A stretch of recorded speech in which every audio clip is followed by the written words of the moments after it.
آج ہم اسٹیون کووے کی وہ بہت مشہور کتاب ہے "the 7 habits of highly effective people" اس پر ایک گہری نظر ڈال رہے ہیں۔ جی بالکل، یہ کتاب مطلب صرف ٹپس نہیں دیتی۔ نہیں، یہ کردار اور اصولوں پر زیادہ زور دیتی ہے نا؟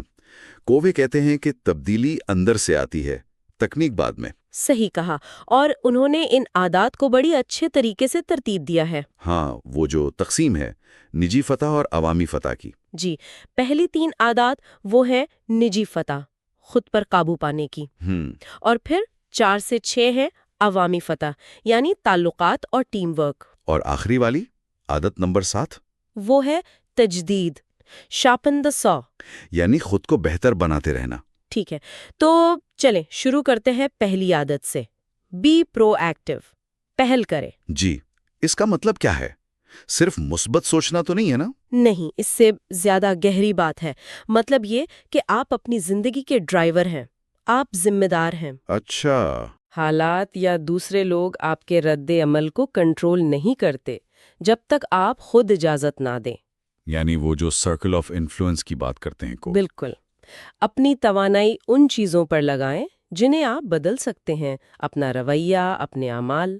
بجائے ان چیزوں پر پریشان ہونے کے جو ہمارے کنٹرول سے باہر ہیں۔ صحیح، کسی بھی واقعے اور آپ کے رد عمل کے بیچ میں وہ ایک سپیس ہے، وہاں آپ کی مرضی چلتی ہے۔ یہ تو بہت اہم نکتہ ہے، اپنی ذمہ داری لینا۔ جی، اچھا، اس بنیاد پر پھر دوسری عادت آتی ہے begin with the end in mind, ذہن میں منزل رکھ کر آغاز کریں۔ جی، یہ بھی بہت گہری عادت ہے، صرف گول سیٹنگ نہیں ہے۔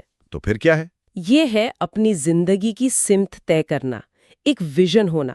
کوئی وہ مثال دیتے ہیں نا اپنے جنازے والی۔ ہاں، وہ کافی طاقتور مثال ہے کہ آپ کیا چاہیں گے لوگ آپ کے بارے میں کہیں۔ بالکل، اس سے آپ کو اپنی اصل اقدار یعنی کور ویلیوز سمجھنے میں مدد ملتی ہے۔ اور پھر آپ اپنے روزمرہ کے کاموں کو ان اقدار کے مطابق لا سکتے ہیں۔ جی، پہلے ذہنی تخلیق، پھر جسمانی، مطلب پہلے یہ طے کرنا کہ صحیح کام کیا ہے، پھر اسے صحیح طریقے سے کرنا۔ ٹھیک ہے، تو منزل واضح ہو گئی۔ اب تیسری عادت، پٹ فرسٹ تھنگز فرسٹ، پہلی چیزیں پہلے۔ ہاں، یہ ٹائم مینجمنٹ جیسی لگتی ہے لیکن ہے نہیں۔ اچھا، کیسے مختلف ہے؟ یہ ترجیح دینے کے بارے میں ہے، اہمیت کی بنیاد پر، نہ کہ صرف عجلت کی بنیاد پر۔ وہ آئزن ہاور میٹرکس والا آئیڈیا، ارجنٹ امپورٹنٹ والا۔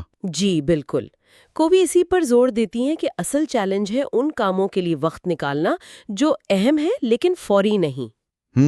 جیسے منصوبہ بندی، تعلقات بنانا، صحت کا خیال رکھنا۔ بالکل، یہ وہ چیزیں ہیں جو اکثر رہ جاتی ہیں کیونکہ روزمرہ کی آگ بجھانے میں لگے رہتے ہیں۔ تو اس عادت کا مطلب ہے خود کو ڈسپلن کرنا اور اپنی اقدار کے مطابق چلنا۔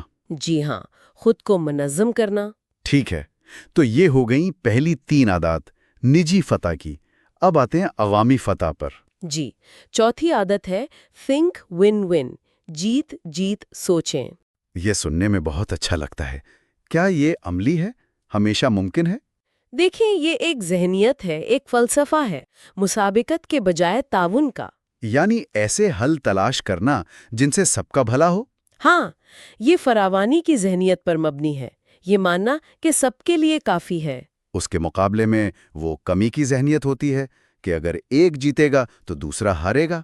بالکل، ون ون کے لیے ایمانداری، پختگی اور یہی فراوانی والی سوچ چاہیے۔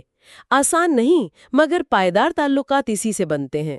اور اچھے تعلقات اور تعاون کے لیے ایک دوسرے کو سمجھنا ضروری ہے، جو ہمیں 5ویں عادت پر لاتا ہے۔ جی، seek first to understand then to be understood.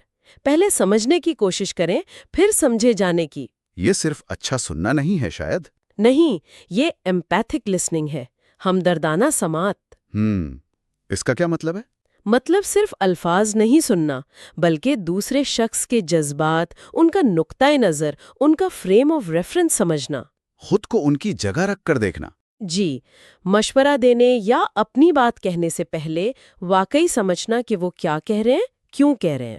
جب لوگوں کو لگتا ہے کہ انہیں سمجھا گیا ہے، تب وہ آپ کی بات سننے کو تیار ہوتے ہیں۔ بالکل، یہ مؤثر کمیونیکیشن کی بنیاد ہے۔ ٹھیک ہے، تو جب ہم دوسروں کو سمجھتے ہیں اور ون ون سوچ رکھتے ہیں تو پھر آتی ہے چھٹی عادت، سینرجائز، ہم آہنگی پیدا کریں۔ جی، سینرجی کا مطلب ہے کہ مجموعہ وہ اپنے حصوں کے جوڑ سے بڑا ہوتا ہے، 1+1=3 یا اس سے زیادہ۔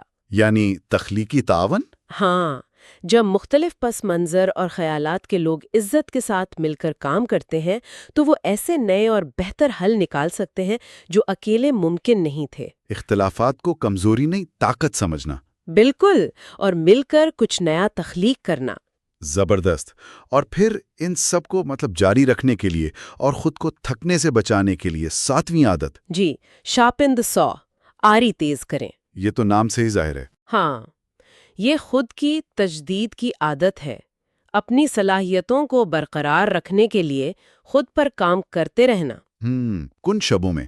کووی 4 اہم شعبوں کی بات کرتی ہیں: جسمانی یعنی ورزش، خوراک، آرام، ذہنی یعنی پڑھنا، سیکھنا، سماجی اور جذباتی مطلب تعلقات، دوسروں کی خدمت، اور روحانی یعنی آپ کی اقدار، غور و فکر، فطرت سے تعلق۔ تو یہ عادت باقی سب کو ممکن بناتی ہے، ایک طرح سے ایندھن ہے۔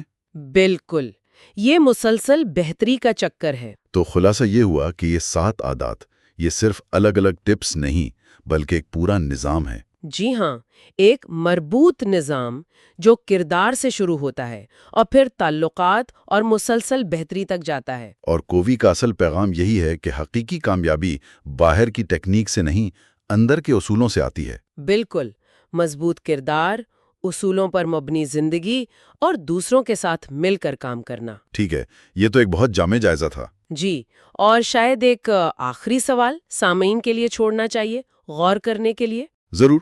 زور ہے، کیا اس کوشش میں ہم کبھی زندگی کے دوسرے اہم پہلوؤں کو نظر انداز تو نہیں کر دیتے؟ مطلب جیسے وہ شاید کم پیداواری لمحات ہوں لیکن زیادہ معنی خیز ہوں، بس یوں ہی وقت گزارنا، یا گہرے تعلقات جن کا کوئی فوری فائدہ نہ نظر آ رہا ہو۔